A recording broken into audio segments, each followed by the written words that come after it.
আসসালামু আলাইকুম বন্ধুরা, কেমন আছেন আপনারা? আশা করি সবাই ভালো আছেন। আলহামদুলিল্লাহ আমিও ভালো আছি। আবারও একটি নতুন ভিডিও নিয়ে আপনাদের সঙ্গে চলে এসেছি মিজানুর রহমান আজারি ওয়াচ। আপনারা যারা যারা মিজানুর রহমান আজারি ওয়াচ শুনতে ভালোবাসেন তারা ফুল ভিডিওটি দেখতে থাকেন, আশা করি ভালো লাগবে। কালামুল্লাহ মাজিদে বর্ণিত 25 জন নবীর মধ্যে থেকে উনি একজন অন্যতম নবী।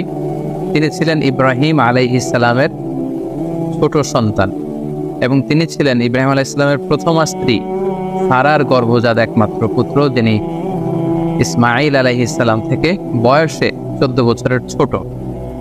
এবং ইসহাক আলাইহিস সালামের জন্মের সুসংবাদ আল্লাহ তাআলা ফেরেশতাদের মাধ্যমে ইব্রাহিম আলাইহিস সালামকে জানিয়েছিলেন এবং এই কথাগুলো খুব অত্যন্ত আকর্ষণীয় ভঙ্গিতে কালামুল্লাহ মাজিদের বিভিন্ন সূরাতে উল্লেখ হয়েছে। সে ব্যাপারে আমরা শুনবো ইনশাআল্লাহ।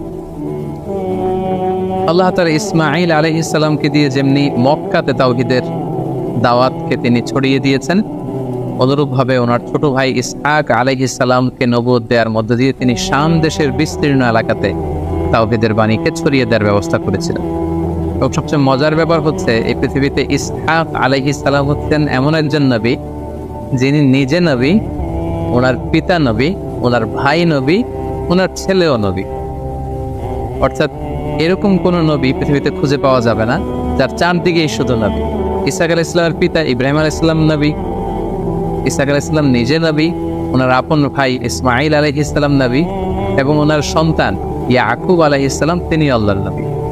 এজন্য আল্লাহ রাসূল সাল্লাল্লাহু আলাইহি ওয়াসাল্লাম সহিহ বুখারীর বর্ণনায় এসেছে যে ওনার 4টি জেনারেশনকে তিনি সম্মানিত 4টি জেনারেশন বলে উল্লেখ করেছেন এবং তাদেরকে তিনি কারীম বলে অভিহিত করেছেন। তিনি বলেছেন, আল কারীম ইবনুল কারীম ইবনুল কারীম ইবনুল কারীম, ইউসুফ ইবনে ইয়াকুব ইবনে ইসহাক ইবনে ইব্রাহিম আলাইহিমুস সালাম। অর্থাৎ এই জেনারেশনের 4টা জেনারেশনকে আল্লাহ রাসূল সাল্লাল্লাহু আলাইহি ওয়াসাল্লাম সম্মানিত জেনারেশন কারীম বলে তিনি উল্লেখ করেছেন। তিনি বলেছেন ইউসুফ তিনি একজন কারীম, যিনি ইয়াকুব আলাইহিস সালামের সন্তান, তিনি হচ্ছেন আল করিম। তিনি হচ্ছেন ইসহাক আলাইহিস সালামের সন্তান, তিনিও আল করিম। তিনিও ইব্রাহিম আলাইহিস সালামের সন্তান। অর্থাৎ করিম ইবনুল করিম ইবনুল করিম ইবনুল করিম, 4টি সম্মানিত জেনারেশন। ফেরেশতা পাঠিয়ে আল্লাহ তাআলা ইসহাক আলাইহিস সালামের জন্মের সুসংবাদ দিয়েছে। আমরা শুরুতে বলেছি সেই সুসংবাদ দেওয়ার ব্যাপারটি কেমন ছিল আমরা সরাসরি কোরআন থেকে শুনবো। সূরা হুদে আল্লাহ তাআলা ইরশাদ করছেন, ওয়ালাকাদ জাআত রুসুলুনা ইব্রাহিমা বিল বুশরা ক্বালু সালামা। আল্লাহ তাআলা ইব্রাহিম আলাইহিস সালামের কাছে সুসংবাদ পাঠিয়েছেন। আল্লাহ তাআলা যে ইসহাক আলাইহিস সালামকে দান করবেন এই সুসংবাদ পাঠানোর জন্য তিনি একদল ফেরেশতাকে পাঠালেন। তারা এসে ইব্রাহিম আলাইহিস সালামকে সালাম দিল। ক্বালা সালাম, ইব্রাহিম আলাইহিস সালামের উত্তর দিলেন, ফামা লাবিসা আন জাআ বিআজলিন হানির। আমরা জানি যে ইব্রাহিম আলাইহিস সালাম অত্যন্ত অতিথি পরায়ণ একজন নবী ছিলেন। তিনি মেহমানদেরকে খুব পছন্দ করতেন, মেহমানদেরকে খাওয়াতে পছন্দ করতেন। সো ফেরেশতারা যখন আসলো মানুষের সূরাতে, তিনি মেহমান মনে করে তাদেরকে একটি ভুনা বাছুর, একটা বাছুরকে ভুনা করে গ্রিল করে তাদের সামনে উপস্থাপন করলেন। ফালাম্মা রাআ আইদিয়াহুম লা তাসিলু ইলাইহি নাকিরাহুম ওয়া আওজাসা মিনহু খীফা। তিনি দেখলেন যে মেহমানরা সামনে ভুনা বাছুর যখন দেয়া হলো গ্রিল করে, তারা কেউই খাচ্ছে না। বাছুরের সেই প্লেটে কেউ হাত দিচ্ছে, দীর্ঘ সময় হয়ে গেল ওনারা খাচ্ছেন না। এটা দেখে ইব্রাহিম আলাইহিস সালাম ভয় পেয়ে গেলেন। তিনি ভাবলেন যে এরা ডাকাত দল না তো, কারণ তখনকার সময়ে ডাকাতরা অনেক সময় ছদ্মবেশে ঘরে প্রবেশ করত। তিনি ভাবলেন যে তারা কোনো ক্ষতি করবে না তো। ইব্রাহিম আলাইহিস সালাম যখন একটু চিন্তিত হলেন, বিচলিত হলেন, এটা যখন ফেরেশতারা বুঝতে পারলো, ক্বালু লা তাখাফ ইন্না উরসিলনা ইলা কওমি লূত। ফেরেশতারা বলল যে আপনি ভয় পাবেন না, আসল ব্যাপারটা আমরা খুলে বলছি, আমরা আসলে আল্লাহর পাঠানো ফেরেশতা। লূত আলাইহিস সালামের কওমকে ধ্বংস করে দেবার যে ঘোষণা, এটা নিয়ে আমরা এসেছি। তার আগে আপনাকে একটা সুসংবাদ আমরা শুনিয়ে যাব। ওয়ামরাআতুহু কাইমাতুন ফাদহিকাত ফাবাশশারনাহা বিইসহাক ওয়া মিন ওয়ারাই ইসহাক ইয়াকুব। এবং তারা ইব্রাহিম আলাইহিস সালামকে সুসংবাদ দিল যে আপনাকে আল্লাহ তাআলা খুশি হয়ে আরো একটি সন্তান দান করবেন, যার নাম হবে ইসহাক, এবং ইসহাকের পরে আপনার এক নাতি হবে ইসহাকের বংশে, তার নাম হবে ইয়াকুব। এই কথোপকথনগুলো যখন ইব্রাহিম আলাইহিস সালামের স্ত্রী সারা পর্দার অন্তরাল থেকে শুনছিলেন, তিনি লজ্জায় কাঁচুমাচু হয়ে তিনি হাসছিলেন। কারণ তিনি ভাবছিলেন আমার বয়স এখন 90 আর আমার স্বামী ইব্রাহিমের বয়স হচ্ছে 100। সো উনি হচ্ছেন বৃদ্ধ, আমি হচ্ছি বৃদ্ধা, আমাদের এই বয়সে আবার সন্তান হবে কি করে?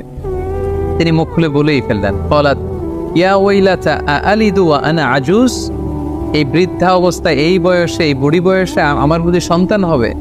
তিনি হেসে দিলেন, ওয়া হাযা বা'লি শাইখা, আর আমার স্বামী ইব্রাহিম তো অত্যন্ত বয়োবৃদ্ধ। ইন্না হাযা লা শাইউন আজীব, এটা তো অনেক আজীব একটা ব্যাপার, আশ্চর্যের ব্যাপার, কি করে আমার সন্তান হবে?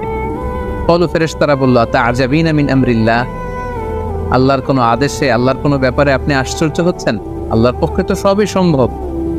রাহমাতুল্লাহি ওয়া বারাকাতুহু আলাইকুম আহলাল বাইত, আপনাদের পুরো ফ্যামিলির উপর আল্লাহ তাআলার রহমত এবং বরকত।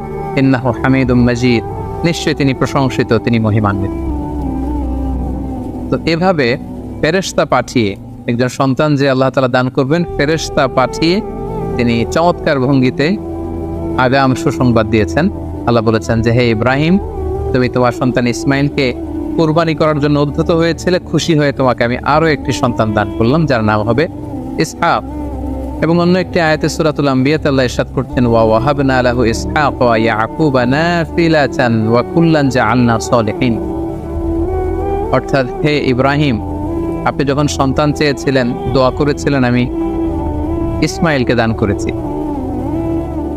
কিন্তু ইসহাকের জন্য কিন্তু আপনি দোয়া করেননি, বরং এটাকে আমি অতিরিক্ত নাফিলাতান লাক, ইসহাককে আমি আপনার জন্য দান করছি অতিরিক্ত হিসেবে, এবং ইসহাকের সন্তান হবে ইয়াকুব। এগুলো সবগুলোই হচ্ছে অতিরিক্ত, স্পেশাল মার্সি এবং ব্লেসিংস আপনার প্রতি। ওয়াজআলনাহুম আইম্মাতান ইয়াহদুন, এবং তাদেরকে I am gonna make them leader of the উম্মাহ, গোটা উম্মার তারা লিডার হবে, তারা গোটা বিশ্বের মানুষকে হেদায়েতের বাণী দিয়ে আলোকিত করবে। এবং সাইয়েদনা ইব্রাহিম আলাইহিস সালাম যখন এই সুসংবাদ শুনলেন, তিনি অত্যন্ত খুশি হলেন, পাশাপাশি তিনি অ্যামেজড হলেন, অবাক হলেন যে আমি 100 বছর বয়স, আল্লাহ তাআলা আবার আমাকে সন্তান দিবেন। তিনি শুকরিয়া আদায় করলেন, তিনি বললেন, আলহামদুলিল্লাহিল্লাযী ওয়াহাবা লি আলাল কিবারি ইসমাঈল ওয়া ইসহাক ইন্না রাব্বী লাসামিউদ দুআ। প্রশংসা সেই সত্তার, সে আল্লাহর, যিনি বুড়ো বয়সে, বার্ধক্যে উপনীত অবস্থায় তিনি আমাকে দুটি সন্তান দিচ্ছেন। ইসমাঈলকে তো দিয়েছেন, তার 14 বছর পরে তিনি ইসহাককে দান করার এই সুসংবাদ তিনি আমাকে শোনাচ্ছেন। সাইয়েদনা ইসহাক আলাইহিস সালামের ব্যাপারে আলাদা করে কোনো ঘটনা কালামুল্লাহ মাজিদে উল্লেখ পাওয়া যায় না, বরং অন্যান্য নবীদের সাথে মিলিয়ে আল্লাহ তাআলা সাইয়েদনা ইসহাক আলাইহিস সালামের ব্যাপারে বিভিন্ন আয়াতে তিনি কথা বলেছেন। যেমন সূরা নিসা আল্লাহ তাআলা ইরশাদ করছেন, ইন্না আওহাইনা ইলাইকা কামা আওহাইনা ইলা নূহি ওয়ান নাবিয়িনা মিন বা'দি ওয়া আওহাইনা ইলা ইব্রাহিম ওয়া ইসমাঈল ওয়া ইসহাক ওয়া ইয়াকুব ওয়াল আসবাত। এই আয়াতে আল্লাহ বলছেন, হে নবী, আমি আপনাকে যেমনি ওহী দান করেছি, নূহ আলাইহিস সালাম এবং অন্যান্য নবীদেরকে যেমনি আমি ওহী নাজিল করেছি তাদের উপর, আপনার কাছেও ওহী নাজিল করেছি। পাশাপাশি আমি ইব্রাহিমকে ওহী করেছি, তার ছেলে ইসমাইলকে ওহী করেছি, ইসহাকের প্রতিও আমি ওহী করেছি বা প্রত্যাদেশ করেছি। এভাবে অন্যান্য অনেক নবীদের সাথে মিলিয়ে আল্লাহ তাআলা ইসহাক আলাইহিস সালামের কথা উল্লেখ করেছেন। পাশাপাশি সূরাতুস সাদ আল্লাহ তাআলা বলছেন, ওয়াযকুর ইবাদানা ইব্রাহিম ওয়া ইসহাক ওয়া ইয়াকুব। স্পেশালি আল্লাহ তাআলা 3 জন নবীর কথা উল্লেখ করলেন। আল্লাহ বললেন, হে নবী, আপনি আপনার কোরআনে এবং কুরাইশদের কাছে আমার বিশেষ 3 জন নবীর কথা উল্লেখ করুন।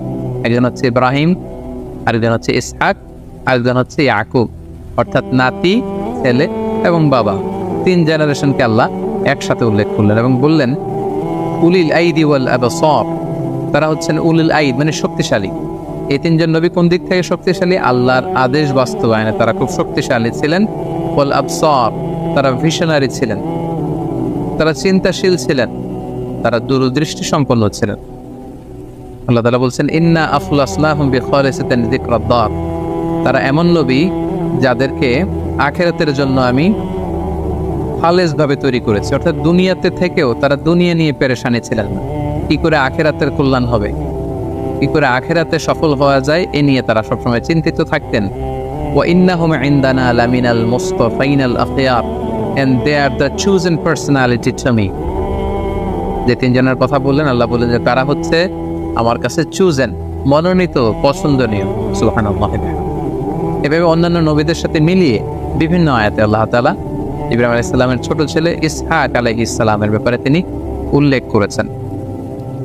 ইসহাক আলাইহিস সালামের দাওয়াতি কাজের ব্যাপারে যদি কথা বলতে হয়, তাহলে আমরা বলবো যে তিনি শাম দেশে মানে ফিলিস্তিনের বিস্তীর্ণ এলাকায় সেখানকার অধিবাসীদের মাঝে তিনি তাওহীদের দাওয়াত দেন, রিসালাতের দাওয়াত দেন, আখিরাতের দাওয়াত দেন এবং সেখানকার অধিবাসীদের মাঝে তার বাবা ইব্রাহিম আলাইহিস সালামের রেখে যাওয়া মিল্লাতে ইব্রাহিম এবং দ্বীনে হানিফের তিনি আবাদ করেন।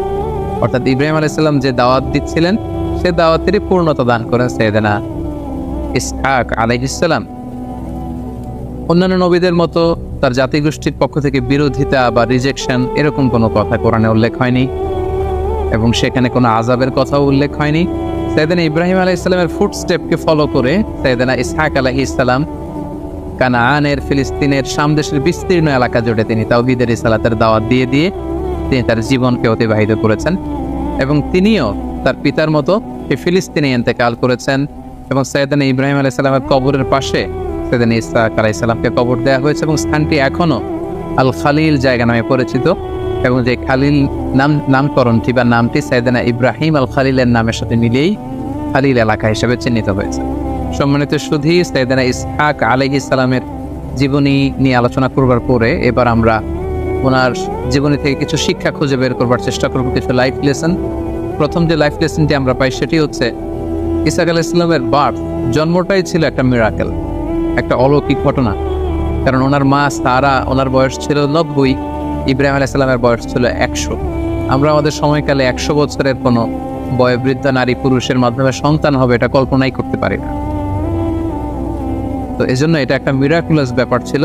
এজন্য এই ইসহাক আলাইহিস সালামের জন্মের সুসংবাদের জন্য আল্লাহ তাআলা ফেরেশতা পাঠিয়েছিলেন। এখান থেকে আমরা যেটা শিক্ষা পাই সেটা হচ্ছে আল্লাহ তাআলার পক্ষে সবই সম্ভব। Everything could be happen. তিনি সবকিছু করতে পারেন। তিনি মরুর বুকে ঝর্ণা বহাতে পারেন, তিনি বিশাল নদীকে মরুচর বানিয়ে দিতে পারেন, তিনি পাহাড়কে দরিয়া করতে পারেন, তিনি দরিয়াকে পাহাড় করতে পারেন। এমন কোনো জিনিস নেই যেটা আল্লাহ তাআলার পক্ষে সম্ভব না। তার চাক্ষুর জলজন্ত প্রমাণ হচ্ছে সাইয়েদনা ইসহাক আলাইহিস সালাম জন্মগ্রহণ করেছেন এমন বয়সে যখন ইব্রাহিম আলাইহিস সালাম বয়োবৃদ্ধ, তখন তার মা সারাও বৃদ্ধা। তো প্রথম যে শিক্ষাটা পাই আল্লাহ তাআলার উপর অবিচল আস্থা এবং বিশ্বাসের শিক্ষা আমরা পাই, তিনি চাইলে সব কিছু করতে পারেন। দ্বিতীয় যে শিক্ষাটি আমরা পাই সেটা হচ্ছে বিশ্বাসী হিসেবে আমাদের কখনো হতাশ হওয়া ঠিক না। আল্লাহ তাআলা বলছেন লা তাইয়াসু মির রাহিল্লাহ, আল্লাহর রহমত থেকে নিরাশ হয় না। বিশ্বাসীরা কখনো হতাশ হয় না, তারা কখনো নিরাশ হয় না, তারা কখনো হাল ছেড়ে দেয় না, তারা ভরসা রাখে আল্লাহর উপর। অনেক দম্পতি আমাদেরকে বলে যে দীর্ঘদিন তাদের দাম্পত্য জীবনে কোনো সন্তান হয়নি, তারা নিঃসন্তান। তাদেরকে আমরা বলি যে আপনারা সাইয়েদনা ইব্রাহিম আলাইহিস সালাম যেভাবে দোয়া করেছিলেন সেভাবে দোয়া করুন। তিনি দোয়া করেছিলেন রব্বি হাবলি মিনাস সলিহিন, হে আল্লাহ আপনি আমাকে নেককার সন্তান। পাশাপাশি জাকারিয়া আলাইহিস সালামের একটি দোয়া রয়েছে, তিনি আল্লাহ তাআলার কাছে দোয়া করেছিলেন রব্বি লা তাযারনি ফারদাও ওয়া আনতা খায়রুল ওয়ারিসিন, অর্থাৎ হে আল্লাহ আপনি আমাকে নিঃসন্তান বানিয়ে রাখবেন না, কারণ আপনিই তো উত্তরাধিকারী দানকারী। সেই দুটি দোয়ার কথা আমরা সে সমস্ত দম্পতিদেরকে সাজেস্ট করে থাকি যাদের দীর্ঘদিন চেষ্টা করে যাওয়ার পরও যাদের সন্তান হয়নি। আমরা বলবো আপনারা এই দোয়াটি পড়ুন। প্রথম দোয়াটি হচ্ছে রব্বি হাবলি মিনাস সলিহিন, ইব্রাহিম আলাইহিস সালামের দোয়া, হে আল্লাহ আপনি আমাকে নেককার সন্তান দিন। দ্বিতীয়টি হচ্ছে জাকারিয়া আলাইহিস সালামের দোয়া, রব্বি লা তাযারনি ফারদা ওয়া আনতা খায়রুল ওয়ারিসিন, হে আল্লাহ আপনি আমাকে নিঃসন্তান বানিয়ে রাখবেন না, আপনি তো উত্তম উত্তরাধিকারী দানকারী। সো যাদের সন্তান হয় না তাদেরকে আমরা বলবো যে আপনারা আশাহত হবেন না, নিরাশ হবেন না, আপনারা চেষ্টা চালিয়ে যান, আপনারা দোয়া করুন, প্রয়োজনে যথাযথ চিকিৎসা গ্রহণ করুন। আল্লাহ তাআলা চাইলে সব করতে পারেন। তিনি চাইলে ছেলে দিতে পারেন, তিনি চাইলে মেয়ে দান করে থাকেন, তিনি যাকে চান ছেলে মেয়ে দুইটাই দেন। আবার কাউকে চাইলে পরীক্ষার অংশ হিসেবে তাদেরকে নিঃসন্তান বানিয়ে রাখেন। সো আমরা সবসময় হোপফুল থাকবো, নেভার লুজ হোপ, কখনো হতাশ হওয়া যাবে না। আমরা আল্লাহ তাআলার উপর সবসময় ভরসা রাখবো। 3 নম্বর যে শিক্ষাটি আমরা পাই সেটা হচ্ছে ভালো কাজের, কল্যাণমূলক কাজের ধারাবাহিকতা অব্যাহত রাখার জন্য গুড সাকসেসের রেখে যাওয়া, ভালো উত্তরাধিকার রেখে যাওয়া। সাইয়েদনা ইব্রাহিম আলাইহিস সালাম যদি ইসহাক আলাইহিস সালামকে তাওহীদের শিক্ষা না দিতেন, ছেলেকে ওইভাবে গ্রুমিং না করতেন, ট্রেন আপ না করতেন, তাহলে ওনার দাওয়াত হয়তো ওইখানেই থেমে যেত। কিন্তু না, সাইয়েদনা ইব্রাহিম আলাইহিস সালাম ওনার সন্তানকে এমনভাবে তিনি গঠন করেছেন যে ওনার ইন্তেকালের পরে এই দাওয়াতি কাজের আঞ্জাম কিন্তু ওনার ছেলে ইসহাক আলাইহিস সালাম পুরো শাম দেশ জুড়ে দিয়েছেন। তিনি সেখানে তাওহীদের দাওয়াত দিয়েছেন, রিসালাতের দাওয়াত দিয়েছেন, আখিরাতের দাওয়াত তিনি সেখানকার জনগোষ্ঠীর মাঝে দিয়েছেন। সো আমরা কোনো ভালো কাজের ধারাবাহিকতা যদি অব্যাহত রাখতে চাই, আমাদেরকে এমন গুড সাকসেসের উত্তরাধিকার রেখে যেতে হবে যারা আমাদের অবশিষ্ট কাজটুকু আমাদের রেখে যাওয়া কাজটুকু যাতে তারা কন্টিনিউ করবে। قل لقد جاءكم رسول من أنفسكم عزيز عليه ما عنتم حريص عليكم بالمؤمنين رؤوف رحيم। তিনি আমার নবী, যিনি তোমাদের কাছে রাসূল হয়ে এসেছেন, আজিজুন আলাইহি মা আনিতুম, যেই জিনিসটা তোমাদেরকে কষ্ট দেয় এই জিনিস মেনে নেয়া নবীর পক্ষে সম্ভব না। যে জিনিসটা আমাদের দুঃখ দেয় ওইটা আমার নবী মেনে নিতে পারে। হারিসুন আলাইকুম, তিনি তোমাদের কল্যাণকামী। বিল মুমিনিনা রাউফুর রহিম, মুমিনদের জন্য তিনি দিল দরিয়া। তার দিলের মধ্যে শুধু মায়া, তার জানের মধ্যে শুধু মায়া, প্রেম আর ভালোবাসা। চিল্লাই করে ঠিক কি না? সব নবীকে আল্লাহ একটা দোয়া করার সুযোগ দিয়েছেন, এই দোয়াটারে বলে দাওয়া মুস্তাজাবা। এই দোয়া করার সাথে সাথে দোয়াটা কবুল করে নেয় কে? মজার ব্যাপার হলো দুনিয়ার বুকে সব নবীরাই ওই দোয়াটা করেই ইন্তেকাল করেছে। কোন নবী ওই দোয়াটা রাইখা দেন নাই। সব নবীকে আল্লাহ বললেন, নবী আপনাদের সবাইকে আমি একটা স্পেশাল চান্স দিব, স্পেশাল অফার, একটা দোয়া। কি লাগবে বলেন, যেটা চাবেন ওইটাই দিব। সব নবীরা পটপট করে টক টক করে দোয়াগুলো করে ফেলেছে, কেউ রেখে দেয় নাই। রেখে দিয়েছে শুধু আমার নবী, আপনার নবী, আমাদের নবী, পেয়ারা নবী, বিশ্ব নবী মুহাম্মদুর রাসূলুল্লাহ সাল্লাল্লাহু আলাইহি ওয়াসাল্লাম। তিনি ইরশাদ করেন, লিকুল্লি নাবিয়্যিন দাওয়া মুস্তাজাবা দাউ বিহা। সব নবীর বিশেষ দোয়া দুনিয়াতেই করা শেষ। ওয়া ইন্নী আখতাবিউ দাওয়াতি শাফাআতান লিউম্মতি ইয়াউমাল কিয়ামা। শুধু আমি আমার স্পেশাল দোয়াটা আমার গুনাহগার উম্মতকে সুপারিশ করার জন্য কিয়ামতের মাঠে রেখে দিয়েছি। আমার জন্য, আপনার জন্য, আমাদের জন্য তিনি রেখে দিয়েছেন। ওটা কাজে লাগানো নাই, লাগাবেন। আলহামদুলিল্লাহ কইতে মন চায় না? রাহমাতাল লিল আলামিন, বুক ভরা ভালোবাসা, দয়া আর দয়া, কোন হৃদয়ের অধিকারী। কর্কশ না, কাউরে গালি দেন না, কটু কথা বলেন না, মেজাজ দেখান না, ছিড়কিড় দিয়ে কথা বলেন না। এজন্য আল্লাহ বললেন, ফাবিমা রাহমাতিন মিনাল্লাহি লিনতা লাহুম ওয়ালাউ কুনতা ফাদলান গলিযাল কলবি লানফাদু মিন হাওলিক। নবী হে, আল্লাহর রহমতে আপনি কোমল হৃদয়ের অধিকারী হয়েছেন। আপনি যদি কর্কশ ভাষী হতেন, মেজাজ ওয়ালা লোক হতেন, এখন যেমনি কোনো জায়গায় গেলে আপনার পিছনে পিছনে লোকজন ঘুরে বেড়ায়, সবাই চলে আসে, আপনি মেজাজ দেখালে আপনার কাছেও কেউ কোনোদিন ঘেষতো না। রাসূল সাল্লাল্লাহু আলাইহি ওয়াসাল্লাম যেদিকে যেতেন চারদিক দিয়ে লোক ভিড় করতো। আমার নবী যেখানে, ওনারা দেখার জন্য লোক ভিড় করতো। আমার নবীর নূরানি চেহারাটাকে একটা নজর দেখার জন্য মানুষ পাগল হয়ে ছুটে আসে। ফাবিমা রাহমাতিন মিনাল্লাহি লিনতা লাহুম, কোমল হৃদয়ের অধিকারী। ওনার ভাষা যখন বের হয় যেন মুখ দিয়ে মুক্তা ছড়ে। উনি যখন তাকায় চোখ দিয়ে যেন নূর বের হয়। ওনার চেহারার নূরের ঝলকানি কাফেরদের হৃদয়টারে মুহূর্তের মধ্যে ঠান্ডা করে দেয়। ওনার কণ্ঠের সুমধুর তেলাওয়াত কাফেরদের হৃদয়টারে উজালা করে দেয়। ফাবিমা রাহমাতিন মিনাল্লাহি লিনতা লাহুম, নবী আমার রহমতে আপনি অনেক কোমল হৃদয়ের অধিকারী। আমার নবী এত দিল দরিয়া, কাফেররাও যাতে কালেমার পথে চলে আসে কাফেরদের পিছনে পিছনে ঘুরতেন। আমরা ভাত খাইতে না চাইলে, ছোট বাচ্চারা রাতে না খেয়ে ঘুমায়, সারা রাত না খাইলে ক্ষতি হবে না? গ্যাস্ট্রিক হয়ে যাবে না? দেখবেন মা পিছনে পিছনে ছুটে, বাবা আয়, বাবা একটু খা, খায় না, ছেলে ঘুমায় যায়, মাটা পাগল পড়া হয়ে ছুটে। আমার নবীও মক্কায় একটা কাফের জন্য জাহান্নামের আগুনে না পড়ে ওদের জন্য পাগল হয়ে পিছনে পিছনে ছুটে যেতেন, পিছনে পিছনে যেতেন। আল্লাহ বললেন, নবী ফালা আল্লাকা বাখিউন নাফসাকা আলা আসারিহিম ইল্লাম ইয়ামিনু বিহাদাল হাদিসি আসাফা। নবী হে, আপনি ওদের ভালোর জন্য ওদের পিছনে ছুটতে যান। ওদের পিছনে ছুটতে আপনি তো আপনার জানটারে শেষ করে দেবেন। আপনি তো নিজেরে শেষ করে দিচ্ছেন ওদের পিছনে ছুটতে। নবী গো, আপনি ওদের পিছনে ছুটতে নিজের জানটারে শেষ করে দিয়ে নিয়ম রহমতের নবী। সবার জন্য হৃদয়ে ভালোবাসা আছে না নাই? আমরা মসজিদ নিয়ে ভাগাভাগি করি না? হানাফি মসজিদ, আহলে হাদিসের বাইরে আইলে কিল খাইবেন। আহলে হাদিস জামে মসজিদ, হানাফিরা ঢুকলে গুতায় বাইর করে দেবে। আছে না নাই? কে বলছে আপনারা হানাফি মসজিদ বানাইতে? কে বলছে আপনারা আহলে হাদিস মসজিদ বানাতে? গোটা দুনিয়া যত মসজিদ আছে মসজিদগুলো কার? মসজিদে কাউরে বাধা দেওয়া যাবে না, খবরদার। সবাই এক, সবার জন্য বিশ্বনবীর হৃদয় দিল দরিয়া। আমরা হানাফি মসজিদে আহলে হাদিসদেরকে ঢুকতে দেই না, আহলে হাদিস মসজিদে হানাফিদেরকে ঢুকতে দেয় না, আমির আসতে বললে ঢুকতে দেয় না, জোরে বললে ঢুকতে দেয় না। বিশ্বনবী মসজিদে নববীতে খ্রিস্টানদেরকে নিয়ে বসে বসে কথা বলেছে। ইহুদির লাশ দেখে আমার নবী দাঁড়িয়ে গিয়েছেন। আমরা মুসলমান একসাথে বসতে পারি না। রাহমাতুল্লিল আলামিন। আমার নবীর 5 নম্বর পরিচয় কি? বই ঘরের ভাইয়ের আওয়াজ করে বলেন 5 নম্বর পরিচয় কি?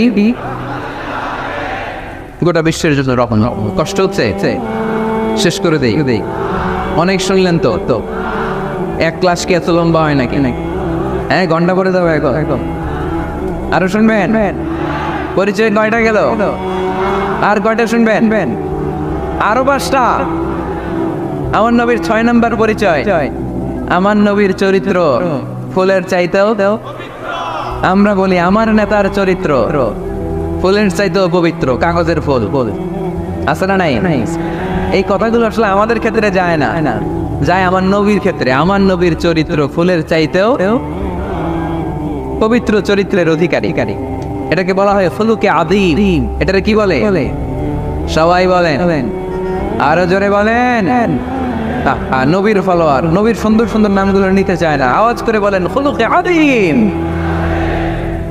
আরবিতে ফুলুক মানে চরিত্র, ফুলুক মানে এটার বহু বচন আখলাক।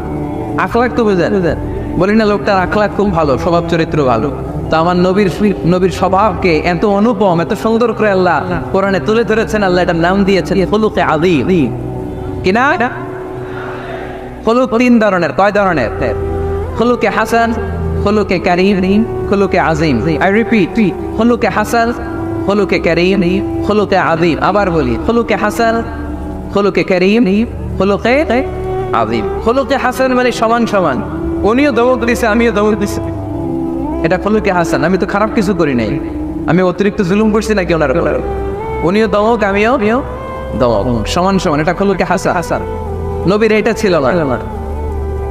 আরেকটা হচ্ছে খুলুকে কারীম, উনি ধমক দিছে, আমি ধমক দেই নাই, আমি সহ্য করে নিয়েছি, এটা ফুলুকে কারীম। এটা খুলুকে কারীম। নবীর এটাও ছিল না, নবীর ছিল এটা খুলুকে আযীম। উনি ধমক দিছে, আমিও ধমক দিছি, না এটা করেন নাই। উনি ধমক দিছে, আমি সহ্য করে নিলাম, কিছু বলি নাই, এটাও করেন নাই। উনি ধমক দিছে, আমি ওনার জন্য দোয়া করলাম আর ওনারে বুকে টেনে নিলাম, আমি ওনারে ভালোবাসতে শুরু করলাম, ওনারে কাছে টেনে নিলাম, ওনারে বুকে জড়িয়ে ধরলাম। সুবহানাল্লাহ পড়তে পারলেন না? এটারে কি বলে? আমার নবীরটা মনে হয় খুলুকে হাসান ছিল, খুলুকে কারীম ছিল। আমার নবীর চরিত্র কি ছিল?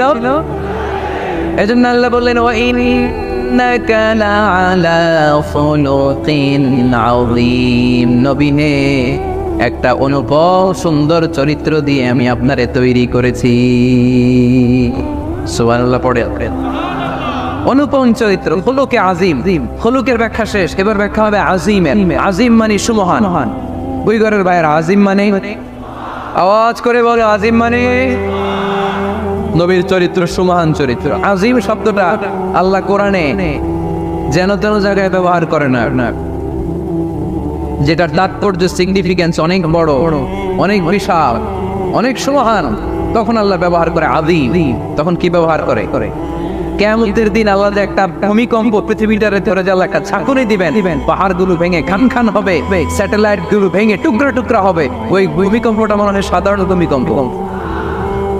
এই ভূমিকম্পের মতো ভূমিকম্প পৃথিবীবাসী কোনোদিন দেখে নাই। এজন্য ওই ভূমিকম্পের বর্ণনা দিতে যে আল্লাহ কোরআনে বললেন ইন্না জালজালাতাস সাআতি লাশাইউন আযীম। নিশ্চয়ই কিয়ামতের দিনের ভূমিকম্প এটা সাধারণ ভূমিকম্প নয়, এটা সুবিশাল ভয়ঙ্করতম ভূমিকম্প, ঠিক কি না? এই কিতাবটা তো দুনিয়ার অন্যান্য সাধারণ কিতাবের মতো একটা কিতাব, তাই না? অসাধারণ, এটার তুলনা হয় না, এটার মর্যাদা কত বলে বোঝানো যাবে না। তাই এই কিতাবটার কথা বলতে যে আল্লাহ কোরআনে বললেন এটাও আযীম কিতাব। ওয়ালাউ কাদ আতাইনাকা সাবআম মিনাল মাসানি ওয়াল কুরআনাল আযীম। নবী হে, আপনারা আমি নিত্য পাঠনীয় শব্দ বাক্য দিয়েছি, সাথে সাথে কোরআনে আযীম দিয়েছি। এটা সাধারণ কোরআন না, এটা কোরআনে আযীম। তাহলে ভূমিকম্প এটা বড় ভূমিকম্প, তাই এটা ভূমিকম্প আযীম। এটা সমসমান কোরআন, তাই এটা আজিম। আমার আল্লাহর সত্তা এটা কি সাধারণ না সুবিশাল? এজন্য আল্লাহ নিজের পরিচয় দিতে যেও ব্যবহার করেছেন আযীম। কি ব্যবহার করেছেন? আয়াতুল কুরসি মুখস্থ আছে না সবার? আছে আছে। সব শেষে আল্লাহ বললেন ওয়ালা ইয়াউদুহু হিফযুহুমা ওয়া হুয়াল আলিয়্যুল, সবাই বলেন ওয়া হুয়াল আলিয়্যুল। তাহলে আল্লাহ নিজের পরিচয় দিতে যেও বলেছেন আযীম। তাহলে ভূমিকম্পটা বড়, এটা আযীম। কোরআন যেন কিতাব নয়, এটা আযীম। আমার আল্লাহ সাধারণ কোনো সত্তা নয়, এটা আযীম। আমার নবীর চরিত্র সাধারণ চরিত্র নয়, এটাও আযীম। চিল্লায় বলেন ঠিক কি না? এজন্য আল্লাহ বলেছেন ওয়া ইন্নাকা লাআলা খুলুকিন আযীম। নবী হে, আপনার চরিত্রের কোনো তুলনা হয় না। এত সুন্দর, এত অনুপম চরিত্র আপনার চরিত্র। এক মাথা থেকে পা পর্যন্ত একটা কালো দাগ ফেলানোর তো কোনো সুযোগ আপনার চরিত্রের ভেতরে নাই। চিল্লায় পড়েন আল্লাহু আকবার। এজন্য কোরআন আমাদেরকে জানিয়েছে ওয়া ইন্নাকা লাআলা খুলুকিন আযীম। নবী হে, আমি আপনাকে সমহান চরিত্র দান করেছি। সুবহানাল্লাহ। তাহলে 6 নম্বর পরিচয় কোরআন যেটা আমাদেরকে জানালো, আমার নবীর চরিত্র ফুলের চাইতেও সুমহান চরিত্রের অধিকারী, সুমহান চরিত্রের অধিকারী। সুবহানাল্লাহ পড়েন। 7 নম্বরে কোরআন বলে আমার নবী হলো আলোর মশাল। আমার নবী কি? আরো জোরে বলেন। আলোর মশাল দেখছেন আপনারা? কে কে দেখছেন? বাকিরা দেখেন নাই? বাকিরা কি দেখছেন? হারিকেন, একজনকে হারিকেন। মোমবাতি দেখছেন কে কে? দেখি। ও, এটা মোমবাতি জেনারেশন। হ্যাঁ, মোমবাতি দেখেছেন আপনারা? ঠিক আছে। আল্লাহ রাসূল সাল্লাল্লাহু আলাইহি ওয়াসাল্লামকে আল্লাহ আলোর মশালের সাথে তুলনা করেছেন। আল্লাহর নবীকে কোরআনে বলা হয়েছে তিনি আলোকবর্তিকা। তিনি কি? এই বাংলাটা চিনেন না আপনারা? আলোকবর্তিকা। সুন্দর বাংলা বলেন, আলোকবর্তিকা। তিনি আলোকবর্তিকা, আলোর মশাল। কেন তিনি আলোর মশালের সাথে আল্লাহ তুলনা করলেন? উদাহরণ দিয়ে বোঝাই। কেন নবীকে আলোর বাতি, মোমবাতি, চেরাগ বাতি, প্রদীপের সাথে কেন তুলনা করা হলো একটু বোঝার চেষ্টা করেন। ধরেন আমার কাছে একটা মোমবাতি, এটাকে আমি গ্যাস লাইট দিয়ে জ্বালালাম। আপনাদের সবার হাতে আছে মোমবাতি, কোনো গ্যাস লাইট নাই, জ্বালানোর সুযোগও নেই। এজন্য আপনারা সবাই আপনাদের খালি মোমবাতি গুলো এনে আমার ধরানো মোমবাতি থেকে জ্বালায় নিয়ে যাবেন। আজকে মানুষ কত হইতে পারে সম্ভাব্য? প্যান্ডেলের বাইরে মিলে 1 লক্ষ হবে? এত হবে? আমি তো বাইরের লোকজন দেখতেছি না। ধরলাম 1 লাখ। 1 লাখ কত এরকম হবে। আচ্ছা, ধরলাম 50,000। আপনারা 50,000 লোক, 50,000 মোমবাতি, আগুন নাই। আমার হাতের মোমবাতি, এটা জ্বালানো মোমবাতি। এবার আপনারা সবাই লাইন ধরে আপনাদের আগুন ছাড়া মোমবাতি আমার মোমবাতি থেকে ধরায় নিয়ে যাচ্ছে। এতে আমার মোমবাতির আগুনের কমতি ঘটবে? বোঝে নাই বোধহয়, ওই ঘরের ছেলেরা বোঝে নাই। আমার হাতে জ্বলন্ত মোমবাতি, আপনাদের হাতে নিভানো মোমবাতি। 50,000 লোক লাইন দিয়ে, আমি শুনলাম 50,000 লোক আমার মোমবাতি থেকে আগুন ধরাবে। আমি দেবো তো, কারণ আমার আলো যদি শেষ হয়ে যায় এরকম মনে করবো নাকি? 50,000 কেন, 1 লক্ষ মোমবাতি নিয়ে এসে যদি আমার ধরানো মোমবাতি থেকে লোকজন আলো নিয়ে আলোকিত হয়, আমার মোমবাতির আলোর কিছু কমতি হবে না। চিল্লায় বলো ঠিক কিনা? এজন্য আমার নবীকে আল্লাহ আলোকবর্তিকা বলেছেন। আমার নবীকে আল্লাহ আলোর মশালের সাথে তুলনা করেছেন, জ্বলন্ত প্রদীপের সাথে তুলনা করেছেন।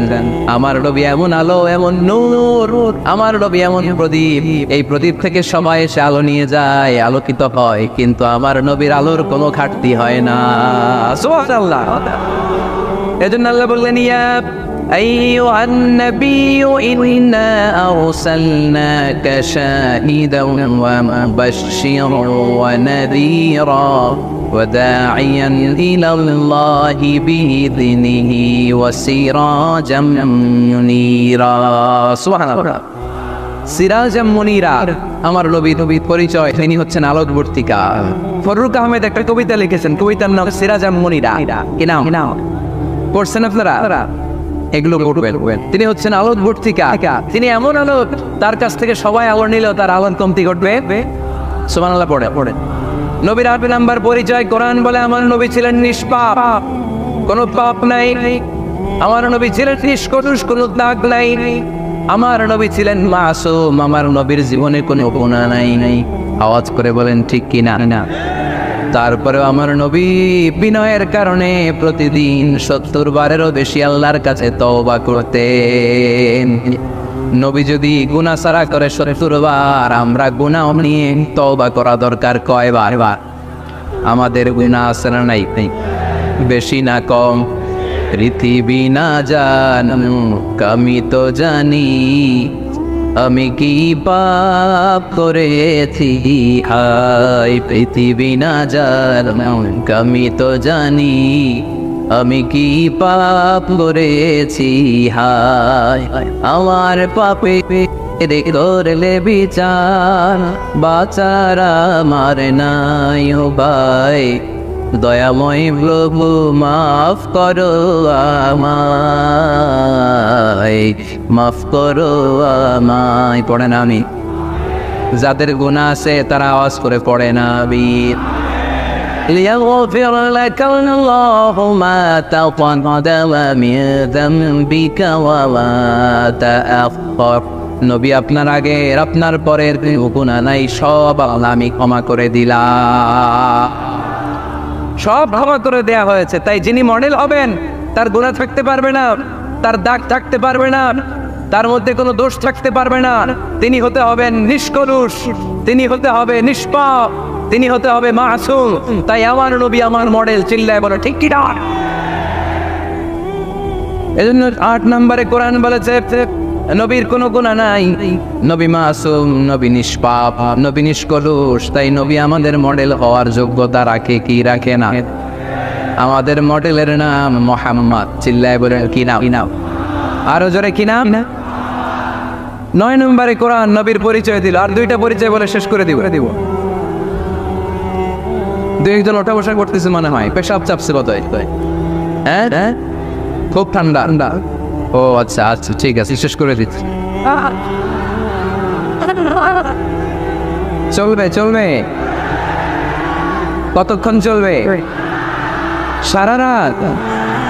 আপনারা সারা রাত থাকেন, আমার আর ভাইস চেয়ারম্যান সামনে দিক দিয়ে পার করে দেন। আমি ভাইস চেয়ারম্যান নিয়ে দিতে চলে যাবো। এই আবেগগুলো কোরআনের আবেগ। আমার আজীব লাগে এই দেশে আল্লাহ যে কোরআনের গণজোয়ার দিয়েছে, কোরআনের প্রতি মানুষের ভালোবাসা দিয়েছে, শীত এদেরকে থামায় রাখতে পারে না।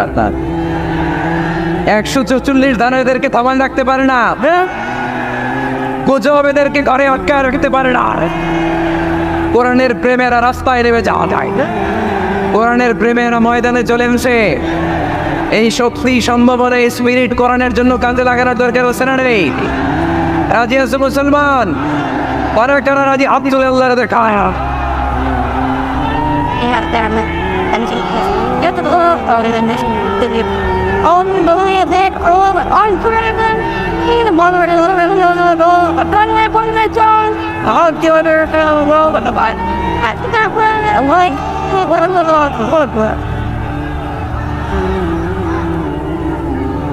মাশাআল্লাহ। সবাই পড়বো আওয়াজ করে মাশাআল্লাহ। আল্লাহ তুমি আমাদের ইখলাস বাড়িয়ে দাও, কোরআনের প্রতি মহব্বত বাড়িয়ে দাও, নবীর ভালোবাসা অন্তরে বাড়িয়ে দাও। যতদিন বেঁচে থাকি কোরআনের পক্ষে যেন থাকতে পারে তুমি তৌফিক দাও। কোরআন জানিয়ে দিয়েছে আমার নবীর 9 নম্বর পরিচয়।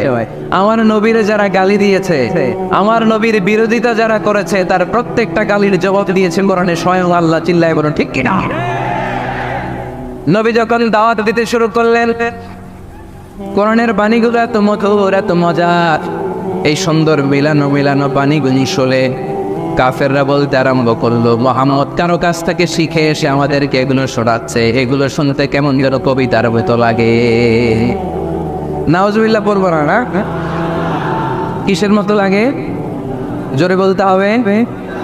কাফেররা আপত্তি তুললো, মুহাম্মদ তুমি যেটা শোনাও আমাদের মনে হয় এটা কবিতা। আমাদের কি মনে হয়? সাথে সাথে আল্লাহ ওদের দাঁত ভাঙা জবাব দিয়ে আয়াত নাজিল করে বললেন, ওয়ামা আল্লামনাহু আশ-শি'রা ওয়া মা ইয়ানবাগি লাহু ইন হুয়া ইল্লা যিকরুন ওয়া কুরআনুন মুবিন।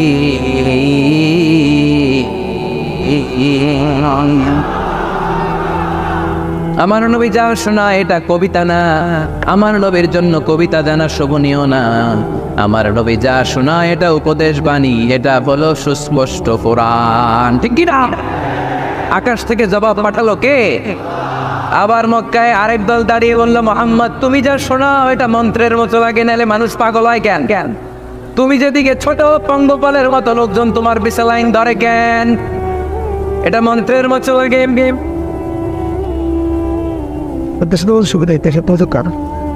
তুমি যা বলো মন্ত্রের মতো লাগে, তোমার পিছনে মানুষ কেন দৌড়ায়? তুমি মনে হয় গণক, তুমি মনে হয় কি কি, তুমি মনে হয় মন্ত্র বড় বড়। আকাশ থেকে আয়াত নাজিল করলেন কে? কে? ওয়ালা বিকাউলি কাহিনিন কলিলাম মা তাযাক্কারুন। এটা কোনো মন্ত্র না, এটা কোনো গণকের বাণী না, বাণীটা কার? আবার একদল নবীর সাথে আবার বেয়াদবি করলো, বেয়াদবি করে বলতে আরম্ভ করলো, মুহাম্মদ তুমি পাগল। গোটা বিশ্বে ছড়িয়ে দিতে লাগলো। হজের মৌসুমে সবাই রে বলতে আরম্ভ করলো, এই লোকটার কাছে যেও না, লোকটার নাম মুহাম্মদ, লোকটা বড় পাগল। এই লোকটার কাছে যারা যায় তারাই তার সাথে পাগল হয়ে যায়। আকাশ থেকে এই বিরোধীদের জবাব নাজিল করলো কে? মা সাহিবুকুম বিমাজনুন, তোমাদের সাথে আমার বন্ধু পাগল নয়, ঠিক কি না? যেখানেই নবীর বিরোধিতা সেখানেই নবীর পক্ষে আয়াত নাজিল করে কে? নবীর ছেলে ছিল কয়টা? আঙ্গুল তোলার পরে বোঝা যাচ্ছে না, না? আমার নবীর ছেলে সন্তান ছিল কয়জন? ছোটবেলাতেই এদেরকে উঠায় নিল কে? বেঁচে থাকে নাই, ছোট্টবেলাতে ইন্তেকাল। যখন ছেলে সন্তান 3 জন মারা গেল, কাফেররা দুয়া তুলল, নবীর বংশ নির্বংশ হয়ে যায়। মুহাম্মদ তুমি লেস কাটা, তোমার নাম নেয়ার মতো কেউ থাকবে না, নাউযুবিল্লাহ পড়ে। মুহাম্মদ তুমি নির্বংশ, তোমার নামটা মুখে তোলার মতো কেউ নাই। 3 ছেলেই তো চলে গেল। মুহাম্মদ তুমি হলো আবতার, নাউযুবিল্লাহি মিন যালিক। ঠিক, আবতার মানে নির্বংশ, লেস কাটা। আবতার মানে নির্বংশ, লেস কাটা। আমার নবীকে নির্বংশ লেস কাটা বলে গালে দিতে দেরি, কিন্তু কোরআনের আয়াত নাজিল হইতে দেরি নাই। আল্লাহ আয়াত নাজিল করে দ্ব্যর্থহীন কণ্ঠে ঘোষণা করলেন, ইন্না শানিহাকা হুয়াল আবতার। আমার নবী নির্বংশ নয়, লেস কাটা নয়। যারা আমার নবীকে গালি দিয়েছিস তোরাই লেস কাটা। আমার নবী নির্বংশ নয়, আমার নবী লেস কাটা নয়। আমার নবীর নাম নেয়ার মতো থাকবে না। তোরা বলছিস গোটা বিশ্ব আমার নবীর জন্য মাতোয়ারা হয়ে যাবে, চিল্লায় বলো ঠিক কি না? ইংল্যান্ডে বর্তমানে সবচাইতে জনপ্রিয় যে নামটা গোটা ইংল্যান্ড কাঁপিয়েছে, ওই নামটা হচ্ছে MUHAMMAD। চিল্লায় সুবহানাল্লাহ। মুহাম্মদ সবচেয়ে চয়েসফুল নাম তাদের কাছে। তোরা বলিস আমার নবী নির্বংশ, লেস কাটা, তোদের 14 গোষ্ঠীর আমি নির্বংশ বানায় দেব। তোদের নাম নেয়ার মতো কেউ থাকবে না। তোদের নাম নেবে আর মানুষ থুতু ফেলবে, চিল্লায় বলো ঠিক কি না? আমার নবীর নাম নেয়ার সাথে সাথে সেখানে দুরূদ আছে না নাই? আমরা যখনই বলি মুহাম্মদ তখনই পড়ি সাল্লাল্লাহু। আল্লাহ আয়াত নাজিল করলেন, ইন্না শানিহাকা ওয়াল আবতার। কি সুন্দর কথা নবী। হে, যারা আপনারা লেস কাটা বলে, যারা আপনারা নির্বংশ বলে, আপনি নির্বংশ নন।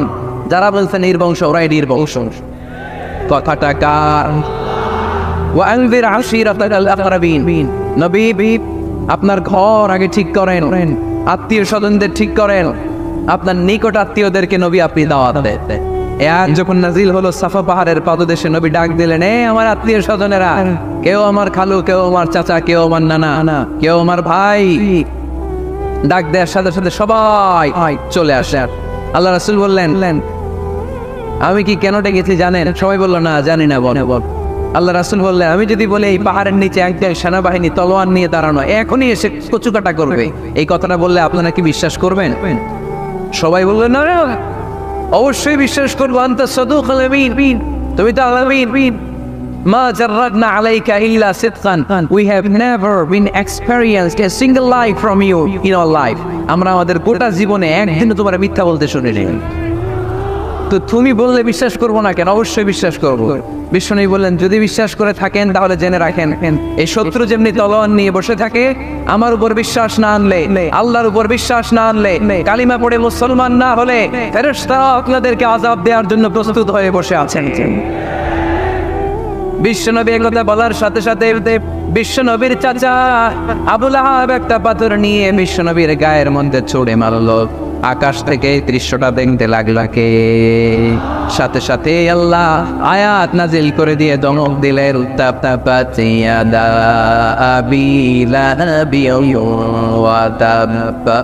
পাথর মারার সাথে সাথে আল্লাহ আয়াত নাজিল করলেন, তাব্বাত ইয়াদা আবি লাহাবি ওয়া তাব, ধ্বংস হোক নিপাত যাক আবু লাহাবের দুই হাত। আবু লাহাব নাই, কিন্তু আবু লাহাবের আদর্শের লোকের আশ্রয় নাই। আবু লাহাব নাই, আবু লাহাবের ভাতিজারা আশ্রয় নাই। আমার নবীর বিরুদ্ধে কথা বললে ওইটা আমরা মেনে নিব না, চিল্লায় বলো ঠিক কি না? আমার নবীর সম্মানে আঘাত আনলে ওই হাত কি করে ভেঙে দিতে হয় আমাদের জানা আছে না নাই? আমরা আমাদের হৃদয়ে নবীর ভালোবাসা রেখে দিয়েছি, গোটা বিশ্বকে ভালোবাসা দিয়ে আমরা উজাড় করে দিতে রাজি, চিল্লায় বলো ঠিক কি না? যত জায়গায় কাফির মুশরিকরা নবীকে গালি দিয়েছে, নবীর বিরুদ্ধাচারণ করেছে, জবাব দিয়েছে কে? জোরে বলেন কে? 10 নাম্বার সর্বশেষ আমার নবীর পরিচয় কোরআন এভাবে দিয়েছে।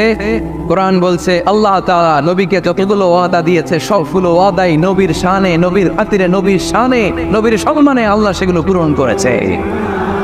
আল্লাহ 1 নম্বর ওয়াদা দিয়েছেন, আল্লাহু ইয়াসিমুকা মিনান নাস।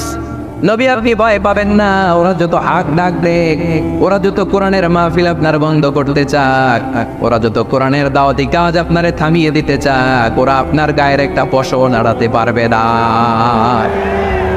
আল্লাহু ইয়াসিমুকা মিনান নাস, আমি আপনারে রক্ষা করব। ওরা বলে আপনার নাম কেউ নিবে না, আমি ওয়াদা দিলাম ওয়ারাফা'না লাকা যিকরাকা, ওয়ারাফা'না লাকা যিকরাকা, I have dignified your status, your name and fame up to my arsh. হাইসুমা যুকিরতু যুকিরতা মাই, যেখানে আমার নাম নেওয়া হবে নবী ওখানে আপনার নাম নেওয়া হবে।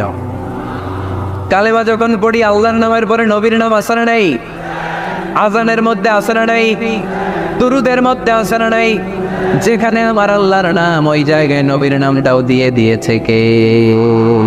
ওয়ারফা'না লাকা যিকরাক। নবী হে, আপনার মর্যাদা সম্মান আমি দুলুক বুলুক ছাপিয়ে শতাকাশ কাঁপিয়ে আমার আরশের উপরে উঠিয়ে দিয়েছি।